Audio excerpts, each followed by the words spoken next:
Yeah, sure. Yeah, just hold. We will be live on the YouTube simultaneously. Okay, fine. Yeah.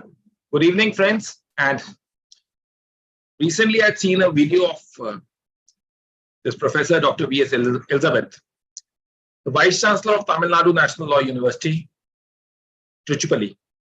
And when I thereafter looked into it, I've found that not only her knowledge is good, her passion towards the gender justice is one of the aspects which is quite close to her. Thereafter, I requested a close friend of mine, Mr. Srinivas Raghavan, if he could share the number so that we could also share the knowledge through a resource person who is well versed. And needless to say that ma'am carries a respect beyond Tamil Nadu and to all those students who have been passionate about understanding of the law, etc. Without taking much time, I'll request Ma'am V.S.Elizabeth, who has acceded to our request, to share her knowledge.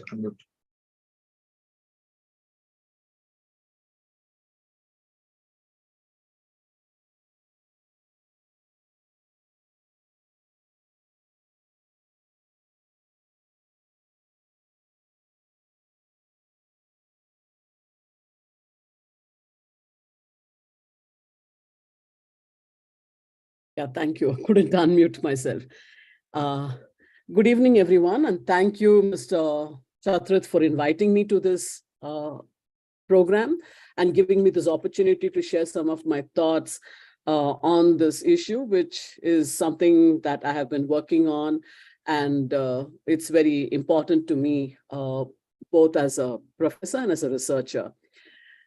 All of us are familiar with the fact that the status of women is poorer or lower than that of men in our country when we generally speak about it.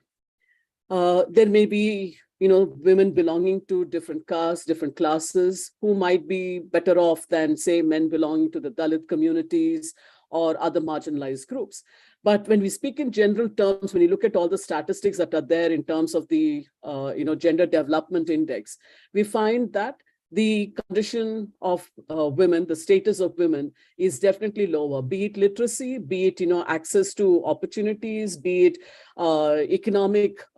access to economic resources, be it social status, be it political participation. On all levels, we see that the status of women is less than that of men.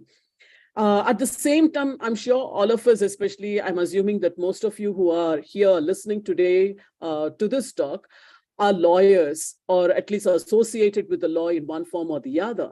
And therefore, all of you would be aware then of the fact that we have numerous legislations. In fact, sometimes some of the very misogynistic groups of men have agitated against these legislations, be it the 2005 Protection of Women from Domestic Violence Act, or the 2013 Sexual Harassment Prevention, Prohibition and Redressal Act, or any amendments made to the IPC or to, the personal laws. We have agitation saying that there are too many laws which are protecting women, and women, on the other hand, are, misusing the law, like with reference to Section 498A of the IPC. Now, where does the reality lie, right? Is it that women are misusing the law and they don't need all these special protections? Or is the fact that the status of women is low and we do have these laws, but these laws have not made any difference in the lives of women in terms of, improving their status, reducing the number of crimes against them? My particular area of work is with regard to violence against women. And so I'm not going to be addressing issues of discrimination and inequality in the areas of family law, property law, and other things. Only I might, in passing, remark on them. At the same time, of course, when we're looking at the ways in which some of these things have made a difference in the lives of women, we see that it is through the courts, and particularly through the Supreme Court.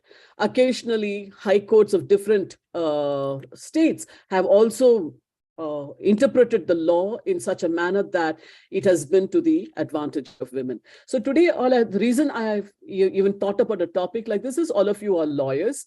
or at least working with the courts. And therefore, I just want to place before you the possibilities that are there, and especially when we are concerned with these issues of justice and equality. And therefore, how can we, as people working with the law, make a difference when there is a constitution which guarantees the equality between men and women as of now, and through the Supreme Court judgments, we also know that it takes into consideration transgender persons. So in a situation like this, where we have a constitution that guarantees equality, prohibits discrimination, and at the same time, the reality of the society is that women are subjected to various forms of violence, various kinds of discrimination, be it at the workplace, in the home, or in society in general, in terms of access to opportunities, to resources, etc. What can we as people working with the law, whether lawyers or judges, do? And is it possible at all to do that? Isn't the court, like we've been hearing in the recent marriage equality hearings, where we're saying that the government is saying, that is something to be decided by Parliament. Court can't do these things. Is that really true, right? So I want to start off with one of the earliest cases, especially when you're looking at the court and international law. So when we are all familiar today with the Sexual Harassment Act, the 2013 Act, which is sometimes called the POSH Act, etc. Now, how did that even come into existence? It's not like sexual harassment, just began to happen now in 2013. We are all familiar with the Vishaka judgment. Now, when you read through the Vishaka judgment, at the time that the Vishaka judgment was pronounced, there was no law dealing with sexual harassment at the workplace. No legislation had been enacted. And though there were provisions in the Indian Penal Code that could address sexual harassment in a very kind of roundabout way, like, Section 354 and Section 509, they really did not talk about sexual harassment the way in which women experience it. It is not about outraging the modesty. It is about intrusion into the private space of women. It is about touching their bodies without their consent. There was no law dealing with any of this. So when Vishaka and others went to court, and the Supreme Court heard them and finally pronounced its judgment in 1997, the court did not invent law, but the court very, very creatively decided to interpret the Constitution in such a manner as to bring in law that is there internationally, so that there can be protection of women's right to equality against discrimination, right to choose any business, profession, or occupation, under the Constitution. And that is how the Vishaka came in. And that is how we have the beginning of protection of women against sexual harassment at the workplace took place. So in the Vishaka judgment, if you read carefully, they do refer to Articles 14, 15, 19, 21, etc. And then they say under Article 51, we have an obligation to implement the international covenants that we sign as a form of respect for those covenants. And that is how the Convention for the Elimination of All Forms of Discrimination Against Women was brought into the Indian context, and referring to the report in which the definition of what is sexual harassment is spelled out, and how sexual harassment at the workplace is violation of the right to equality in employment was interpreted.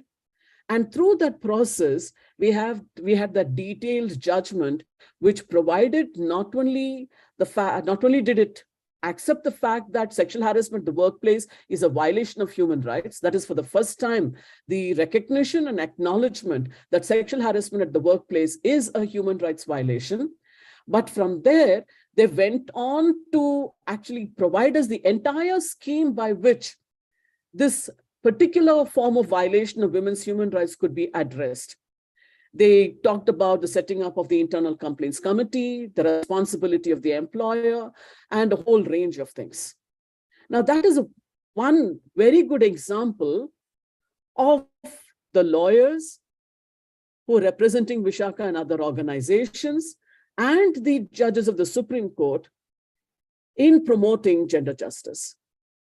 I mean, like, this was a form of violence, a crime that was committed against women for decades together, ever since women went out into the workplace. And yet there was no protection against it.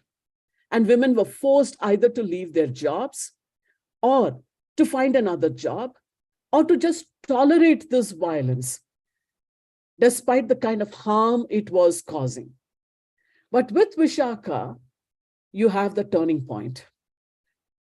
Because even before the 2013 Act was enacted, from 1997 onwards began that process of calling upon every organization, every institution to set up an internal complaints committee.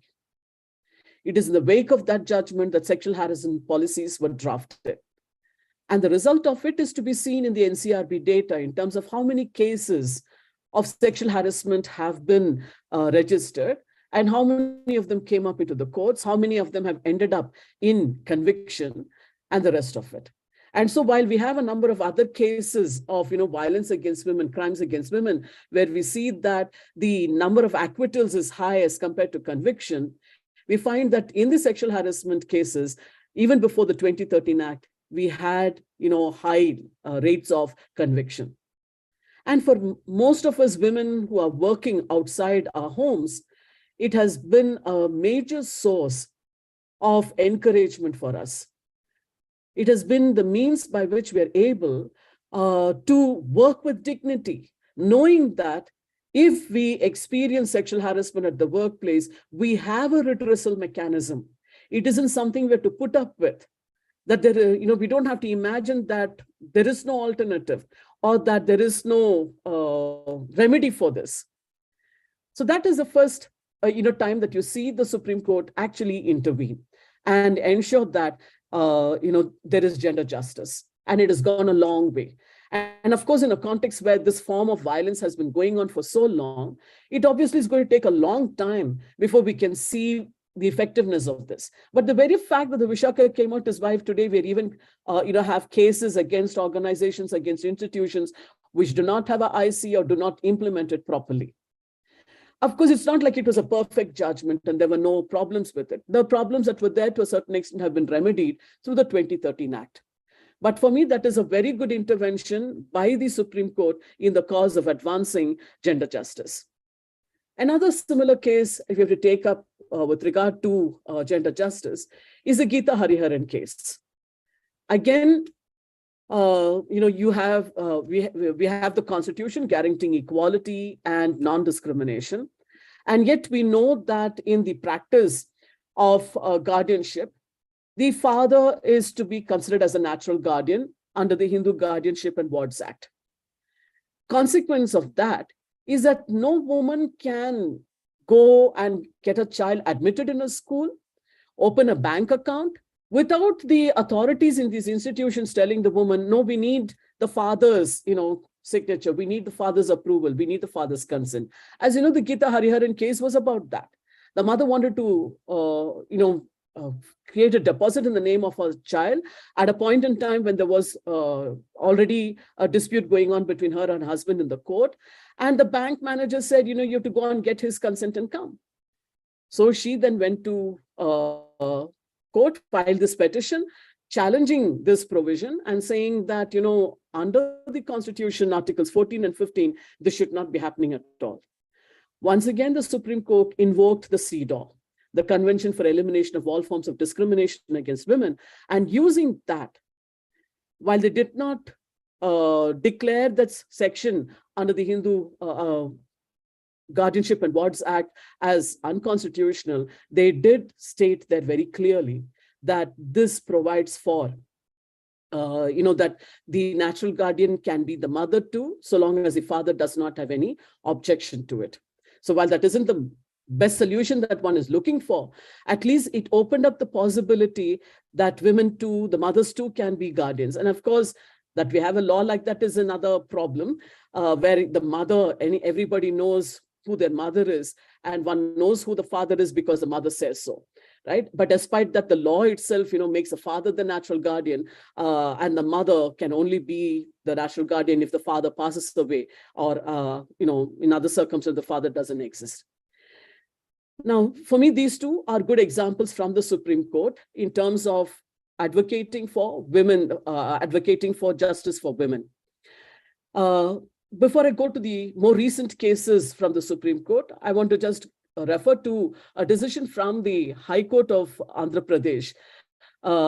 This case is with relation to Sarita, who was an actress at that point in time.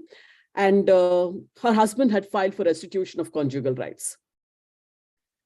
And I really liked it because for the first time, you have a judge who really gets into the shoes of a woman, thinks about the consequences of granting this restitution of conjugal rights to a husband and how it would impact her. When we talk about objectivity in the law, neutrality of the law, it cannot be that the law is blind altogether. The law will have to take into consideration the impact of that law on people who are differently situated, because consequences for people who are differently situated are different depending upon their status. In that kind of a situation, you have this judge who says restitution of conjugal rights for a man may not have the kind of consequences it has for a woman. And what are these consequences for a woman? He says, if I grant this restitution of conjugal rights, then this woman may get pregnant. If she gets pregnant, it impacts all her decisions after that, whether it's about her career or it's about her day-to-day existence. And taking all these considerations all these situations into consideration, the judge did not grant restitution of conjugal rights to her husband in that case. So while you do have the provision, a remedy, in the form of restitution of conjugal rights where a partner, seeks, or a spouse seeks to separate from the other, and more often than not, the courts have granted restitution of conjugal rights without looking at all the implications of doing it. Here you had the example of a High Court judge who said this has adverse consequences for the woman. The consequences are not equal for a husband and a wife. And therefore, when a wife does not want to live with the man, to force her into that relationship, which will directly impact both her body physically as well as her life choices thereafter, he did not grant that restitution of conjugal rights. More recently, of course, you have at least 3 or 4 judgments. One is the Nalsa judgment. Now, under the Constitution, all citizens, right, every single one of us who's living on Indian soil are citizens of India. We are born here, we are citizens of India. Our parents are here, we are citizens of India. But do we at all think about the numerous people who, despite being born here, having their parents being born here, are not in a position to exercise their fundamental human rights? I'm talking here about transgender persons, a trans man, a trans woman. Right to education today is a fundamental right under Article 21A. But how many of the trans persons, trans woman, trans man, trans boy, trans girl, have been able to complete even their high school? Because society, institutions refuse to register them under the identity that they identify with. They are compelled to either accept the gender assigned to them at birth or drop out of school or college or university. I know enough people I have met who are in that kind of a situation. So when we wonder about, hijras and, others who are begging or in sex work, and we say, why can't these people go to work? We don't stop to think, do they have the qualifications which will get them the jobs? And sometimes, of course, even when they have qualifications, will people appoint them, give them a job? The many who have managed to become, the principal of a college or get into an office or even get elected, here and there, is simply by their tenacity and their never say die spirit. and not because we as a society and the state doing its job of facilitating access to opportunities and exercise of their rights. It was not till the Nalsa judgment do we have, such a directive that came from the court. Now nobody has an excuse. You cannot say, how do we accommodate them? Where do we accommodate? They're neither man nor woman. How do we facilitate them? Very clearly, the Supreme Court in that decision said that you have to consider them as third gender. When somebody identifies themselves as a third gender, they are entitled to all the fundamental rights guaranteed to every citizen in the Constitution. As a consequence, now you have to change. Just think of all the applications you've filled out in your life and see exactly where would a trans man or trans woman ever fit into that. Because everything is binary, male, female, man, woman, boy, girl. Where will a trans woman or a trans man identify themselves? Today, you're forced to change your application forms in such a way that a trans person can also fill that form up. And today, they have the right to identify themselves.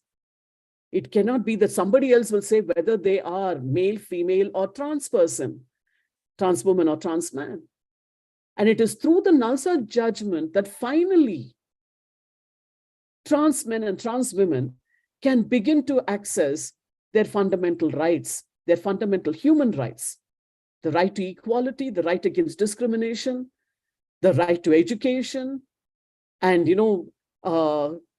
work towards transforming people's minds and attitudes so as to ensure that they're all inclusive workplaces, to the extent of even having to, build restrooms for them.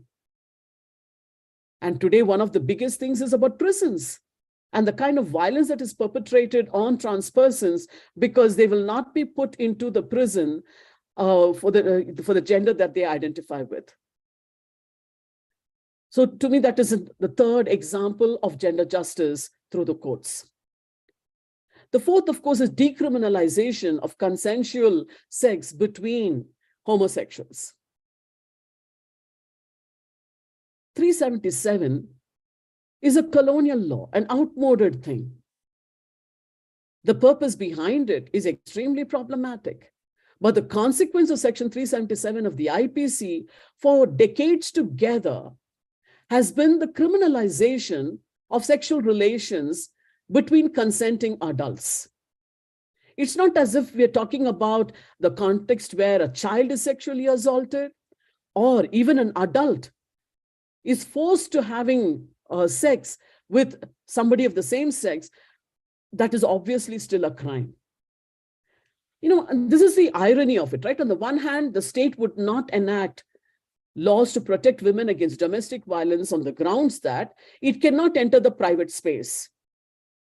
A very liberal approach to the interpretation of the law, dividing space into private and public space, and saying that private space is, completely within the realm of an individual, and only in the public space can the state intervene. And yet, when it came to homosexual relations, the state was entering the private space. How else? It's not like as if homosexuals are having sex in the public space. But here you had a law that was entering not just the home, it went right into the bedroom. I remember this Delhi High Court judgment which said you can't allow right to equality and right to life to be exercised by a woman within the home. That is like setting a bull into a china shop, that it will destroy the family. And yet the very same state had no hesitation in entering into the private space and deciding how people will have sex and with whom they'll have sex. Is that a public matter at all? Non-consensual sex is to be criminalized. There is no question of that, no doubt in that. But why should consensual sex be anybody's business? Who someone is having sex with and how? So that judgment, of the Delhi High Court, which has been, reinforced by the Supreme Court, I would say is again another case that we have in the direction of gender justice. Today, of course, there is the case before the Supreme Court, which is about looking at marriage equality. And we've seen how the arguments have gone back and forth, and how this will end, of course, we do not know.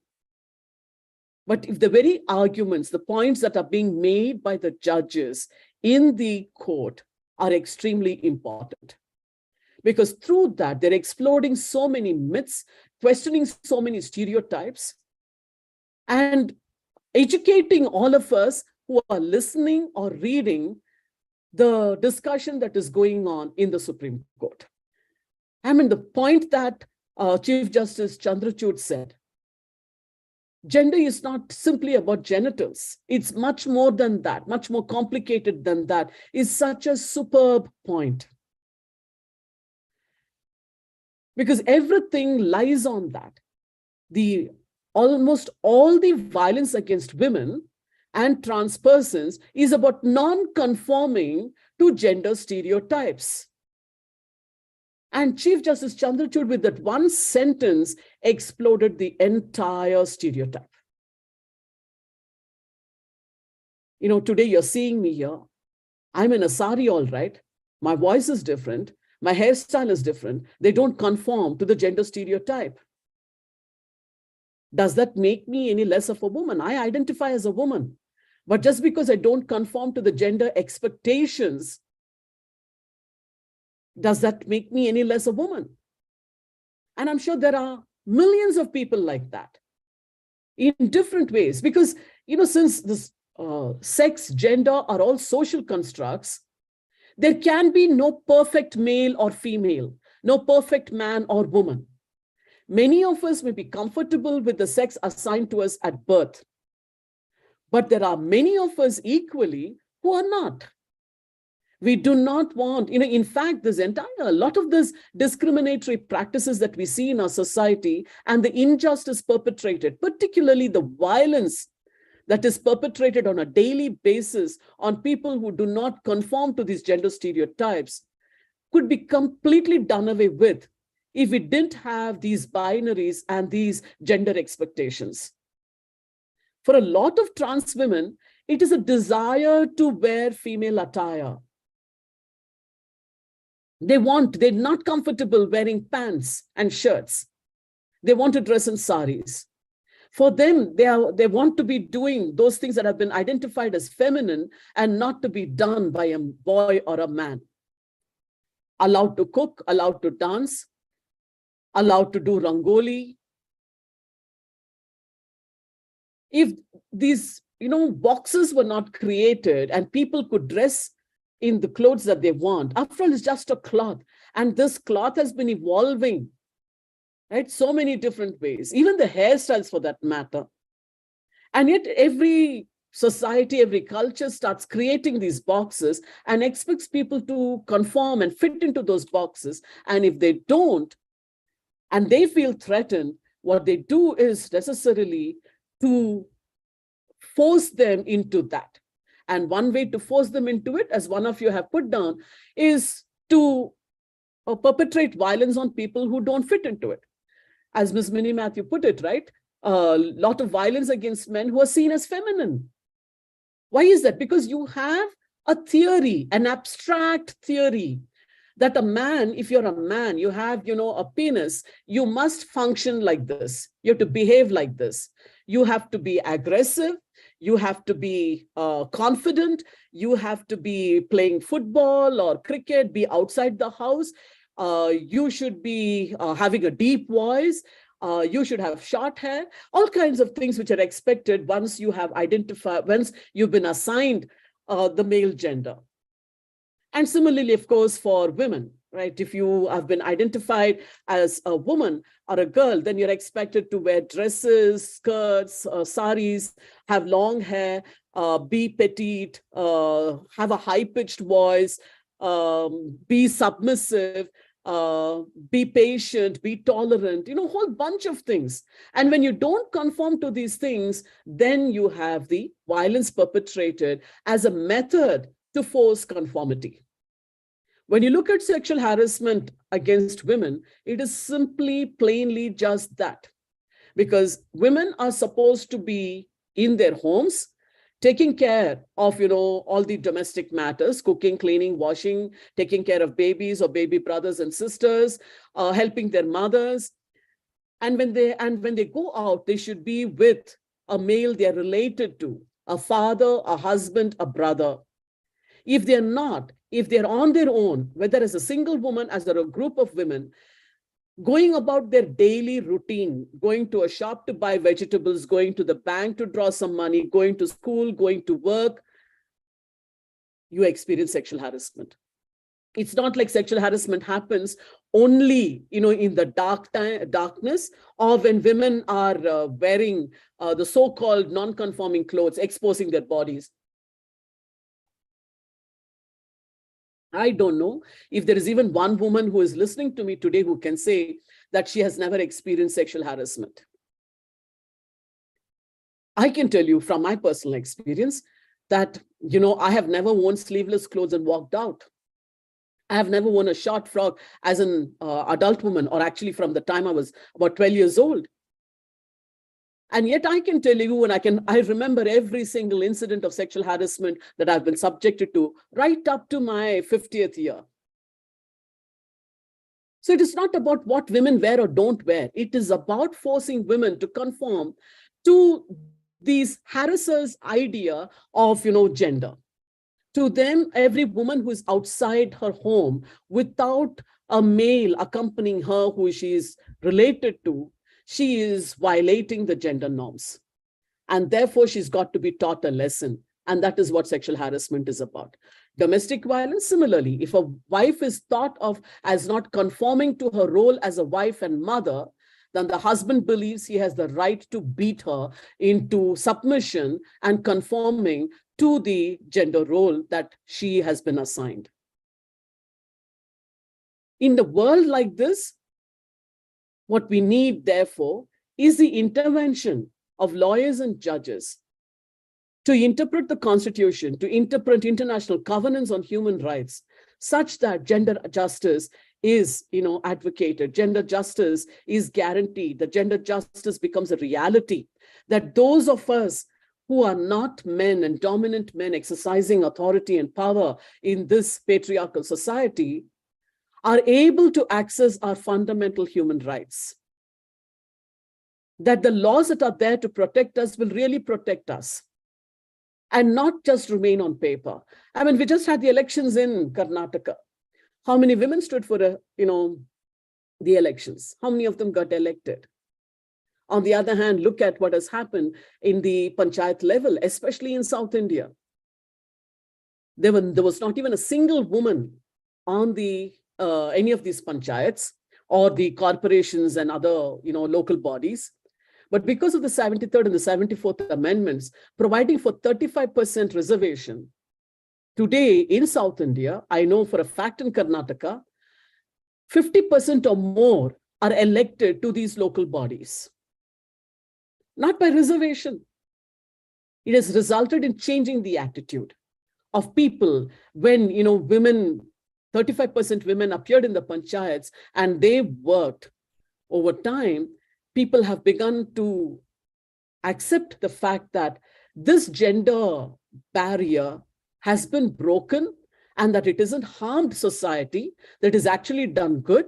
And therefore, they have gone on to repose confidence in more women. And though we do not have a 50% reservation, 50% or more women have been elected to these local bodies. So when the legislature doesn't do this, or legislature has enacted laws, but these laws are not being enforced, they're not being implemented, it becomes the role of lawyers and judges to see how we can ensure that gender justice is done in our societies. And that is the reason why I picked up this topic, just to give you these few examples. The other example that did catch my attention was in the context of the Madhya Pradesh, court, which told a rapist he had applied for bail, and the court put certain conditions. What were those conditions? Telling the rapist that he must go to the home of the woman who had survived his sexual assault and tie a rakhi on her wrist and to, give sweet to her child. You think that is what she wants?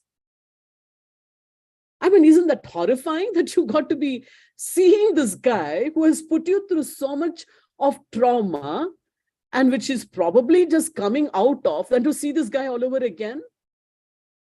Now, that is a bad way of, functioning as a judge. On the other hand, when this matter was taken up by one of the advocates in Delhi and brought before the Supreme Court, the Supreme Court's direction was, to instruct the National Judicial Academy, all the state judicial academies, and the law colleges and law universities to sensitize their students and the judges to gender issues. And that's the reason why you have that component in the National Judicial Academy. You have sessions on that, where you try and explain and help judges. In fact, this judge in this case particularly said about how judges need to think about these issues from the perspective of the women survivors. How would they feel? I mean, what kind of a condition is this for bail, that the perpetrator will go scot-free by going and, tying a rakhi on the wrist of a woman whom he has sexually assaulted? Or even the cases where, judges say, okay, if you'll marry the survivor, then, we will, acquit you. Does the woman who has been sexually assaulted want to marry this man? If she was in that frame of mind, could this have not been already settled outside the court rather than this coming before the court? Gender justice cannot be from the perspective of, people who are not at the receiving end of the injustice. It has to be from the perspective of those who have suffered the violence, the discrimination, the inequality. And I'm really glad that the Indian Supreme Court has, in most cases, or let us at least say many cases, made this intervention.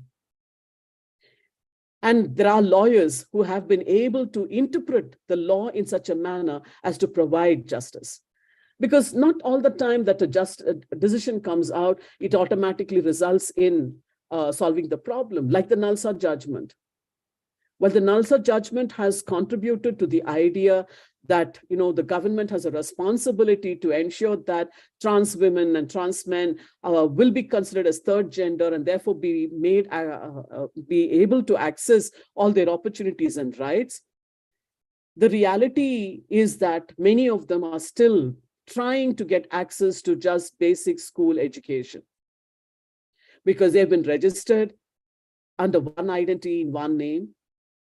And, as they begin to be able to speak out and they self-identify, that obviously doesn't match. And the school is unwilling to change the name as well as, the gender in the identity card or on their records. Consequences, they cannot complete that education and get the degree or a certificate in the name in which they live. They can't even, participate in any organization. I remember recently in one of the organizations that I'm in, and we were planning to organize a conference, and a trans woman wanted to participate in that conference under her name. But to be able to allow her to do that, you need an ID which will say that this is who she is. All her IDs are as a male in a different name. And she has been struggling after the Nalsa judgment even to be able to get an ID card in the name in which she wants it now and the gender that she has identified herself. But part of the struggle is to see that laws are enacted because it's through laws that our rights are protected. And the other part of that struggle is to see that when our rights are violated, that we can, go before the courts and through the courts, get the, institutions or the government itself to change it so that our rights are enforced, our rights are implemented. And these are the few cases that I have shared with you in my little effort to make you see how, as lawyers and as judges, we can all be advocates for gender justice.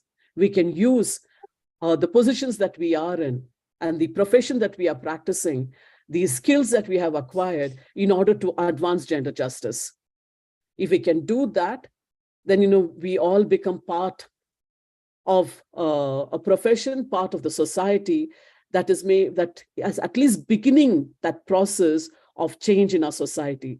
Because when we keep struggling with the inequality in our society, and we wonder how can things become different, because it is really, for those of us who work with the law, we know how the law is not perfect. The legal profession isn't perfect. The judicial system isn't perfect. But for the layperson, they put so much trust in the law.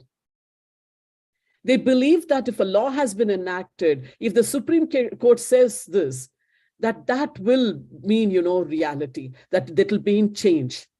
And then when that doesn't happen, begins their disillusionment with the entire legal system. I think there is a burden on us to see how we can do this. And in closing, I just want to share, I want to open up to more questions. I'm sure that there will be questions, and when we can, when I respond to it, many more aspects of the topic can be brought out. Therefore, I want to open it up to discussion. But just, one point is, when you look at the Domestic Violence Act, prior to the Domestic Violence Act coming into being, they, of course, enacted, made that amendment to the criminal law, to IPC, introducing Section 498A, which has been at the end of much controversy, and people have said a lot of things about misuse. The reality is there are women who are suffering from domestic violence without any justice on the one hand. On the other hand is this whole perception that women are misusing the law. But the point that I want to make is that prior to this 2005 legislation, we had lawyers like Ms.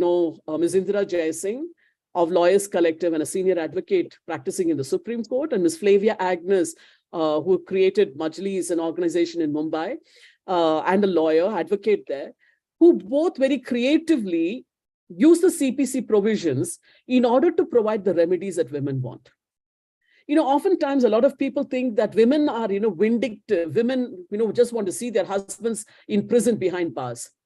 The reality is that women don't want that solution. What women are looking for is that the violence will stop. They just want protection from the violence. And therefore, what Ms. Flavia Agnes and Ms. Indira Jaising did was to use the CPC, the protection orders in the CPC, the injunction orders in the CPC, to provide the exact remedy that these women wanted. And that's the reason why you see these incorporated into the 2005 Act. Because again, Ms. Indira Jaising and the Lawyers Collective was behind the drafting of this particular legislation.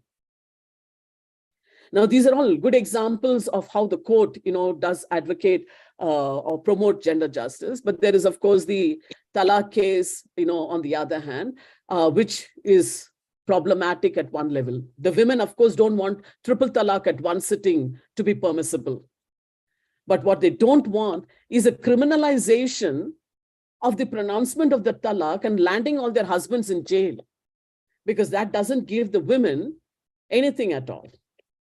It's not like the divorce, gets nullified as a consequence and their husbands are back to performing their roles as husbands and, providers in the family, right? So, but I have picked on the judgments which are good examples of the way in which the court can intervene in order to promote and advance gender justice. I'll stop here. If there are questions, I'd like to respond to them. Otherwise, of course, I'll go on for a little longer if the time permits. Yeah, thank you. Time is always there. As you can see on the chat itself, that people are mesmerized the way you have taken things. In fact, when we had heard you that day also, ma'am, you have muted yourself.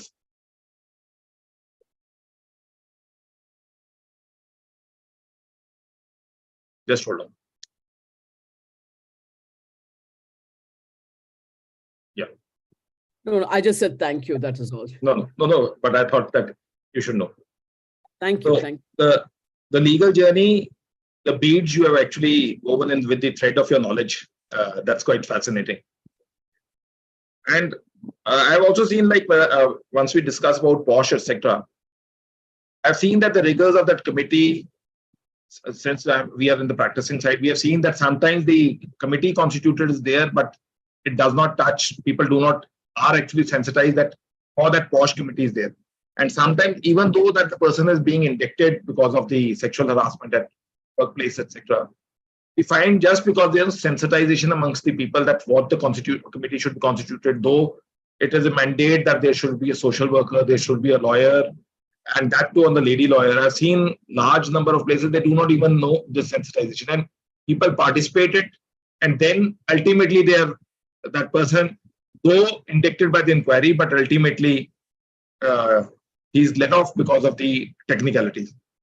What do you feel that is the way forward as to whether you can sensitize people, number one, or as to we should let go some technicalities, or it has to be made in such a fashion that people are actually aware that he cannot be let off because of some of these technicalities, because whether they should be held to be directory or it has to be held mandatory.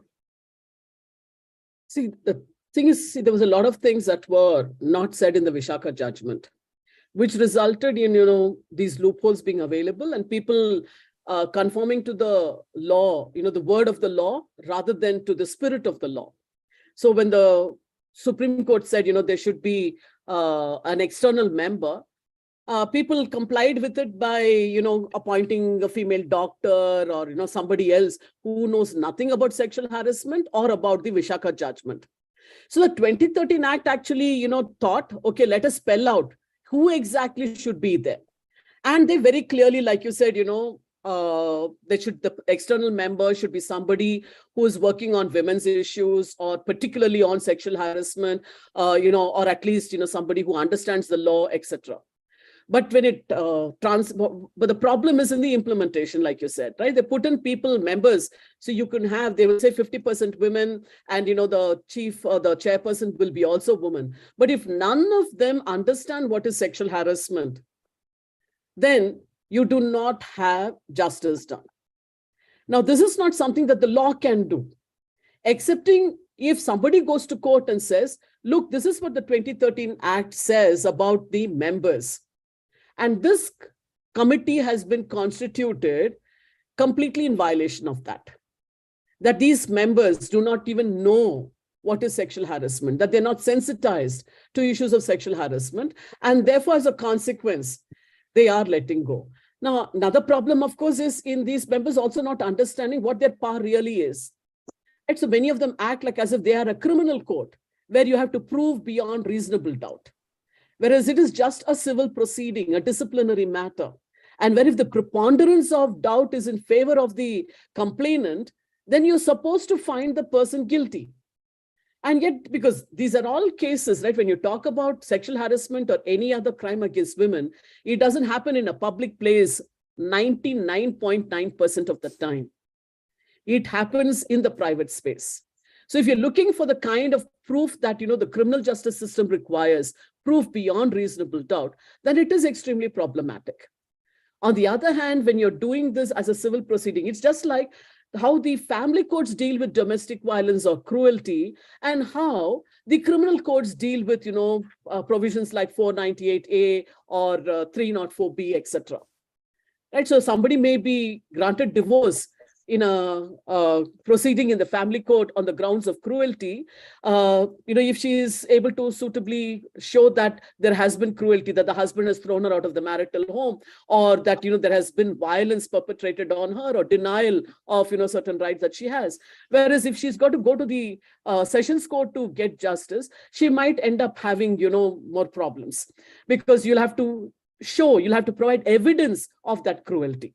So similarly with sexual harassment, if you do proceed under the IPC sections, 354A, B, C, D, etc., there might be a little more problem because you have to provide evidence. On the other hand, sexual harassment at the workplace, the 2013 Act, it is easier to comply with. So I think the important thing, like we are doing at our university, is that when you, and it's, I think they're in the 2013 Act, that you're supposed to have training for the members of the internal committee. Training about sexual harassment, training about the process, training about the procedure to be followed, training even about how to write the report. In the universities, that's exactly what we are doing, because we don't think that every member of the university community is all sensitized. So even though they're law teachers, we believe in doing it. And, we get people who come and explain to them using the methods of adult education to enable them to appreciate what happens when sexual harassment is perpetrated. And therefore, how do you understand this and what you should be looking for? So I think, we can't take for granted that people understand or are sensitized. We will, each of the places where we have these committees constituted, it'll have to start with their training and sensitization and awareness first, and only then should they function. Then we can hope to have justice done. The second challenge, which personally I felt with the professional experiences, let's assume I take an example. There's one university. Let's assume it's a university. And in the garb of nomination, what they will do is that they will nominate some person in a social work as well as an advocate. Now, you also understand that for a sexual harassment case, normally if you start off, it is around 15-20 hearings to prove that there is a sexual harassment. A person may be feeling happy that, let's assume, I've been nominated, that Mr. Chancellor, you are doing social work. You have been nominated to the committee. But as a professional, whether I would be having that much time to give 20 hearings to participate, normally what I've seen in all these cases is that that person from the NGO or an advocate or another person of that committee is not participating in this thing because he doesn't understand the rigors. Because probably you find a person who is in the social work just to show in the book or surface that this person has been nominated. It shows good that he's actually a social worker. But does he have the time to participate? Because he doesn't participate, that leads to eventual the fallacies in the report. So I think that we have to look into that way also when we nominate someone. You have to ensure that he has that passion over and above his professional and personal commitments to participate in that committee.